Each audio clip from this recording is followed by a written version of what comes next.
Does the narcissist feel remorse? Yes and no. They can begin to feel sorry that they did something that clearly hurt someone or was clearly wrong.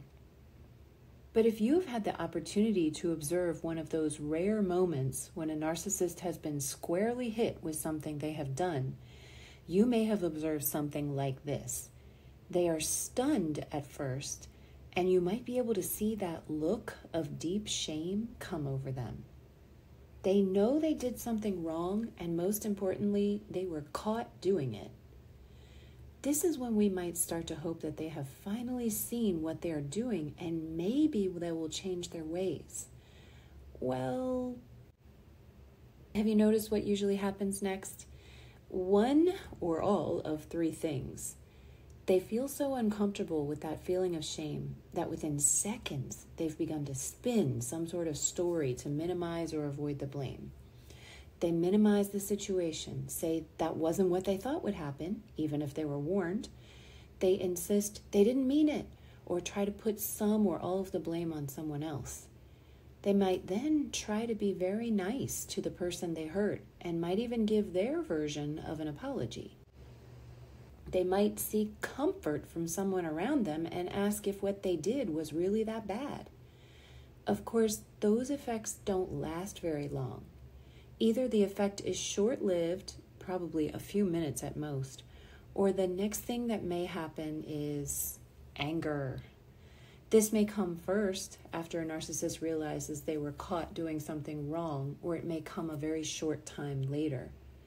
But after that feeling of guilt pings them, they feel so angry that their false image was exposed, even to themselves, that they go on the attack. It might be defensiveness or lying about what happened, or it might be something unrelated that they find to be angry about. Anything to take that uncomfortable feeling of shame away. They actually feel comforted by finding something to be angry at someone else about, even if it makes no sense.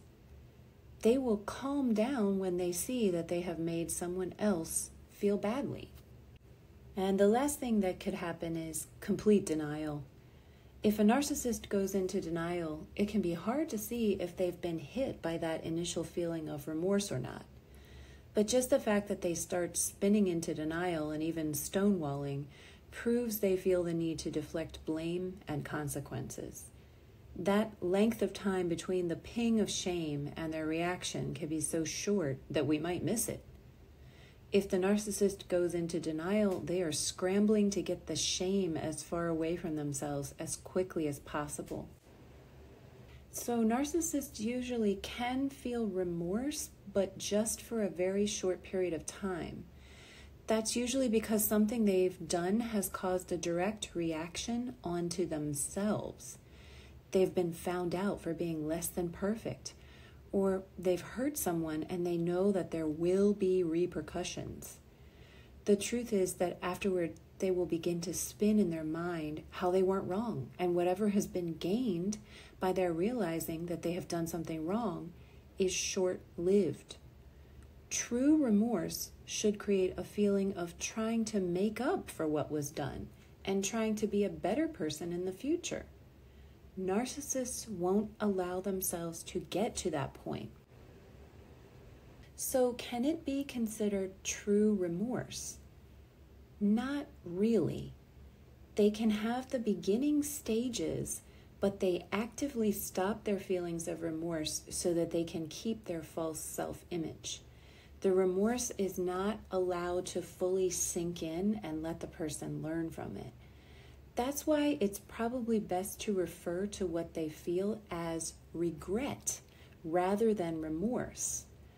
Regret can involve feeling sorry that something happened without feeling responsibility.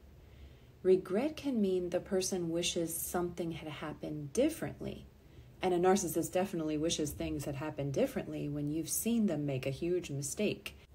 Here's a real-life example of how a narcissist can express regret but not remorse.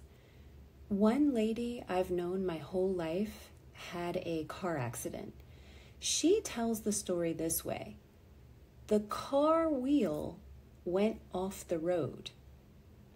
Now, she was driving, but there's never any mention of why she failed to maintain control. She regrets that it happened, but doesn't feel remorse because she doesn't accept responsibility for the accident. Somehow, the way she tells it, the car did it itself. Incidentally, this lady ended up going to therapy a few years later and was diagnosed with narcissistic traits. The most important thing we need to realize is we need to stop expecting narcissistic and toxic people to realize that their behavior is wrong. They already know that. We need to stop expecting them to get better. We need to stop expecting them to react like a compassionate human being. If we can understand that what we want from a relationship is not going to come from a narcissist, it will help us to move on. I hope you enjoyed this video. Please subscribe for more content and please feel free to comment below.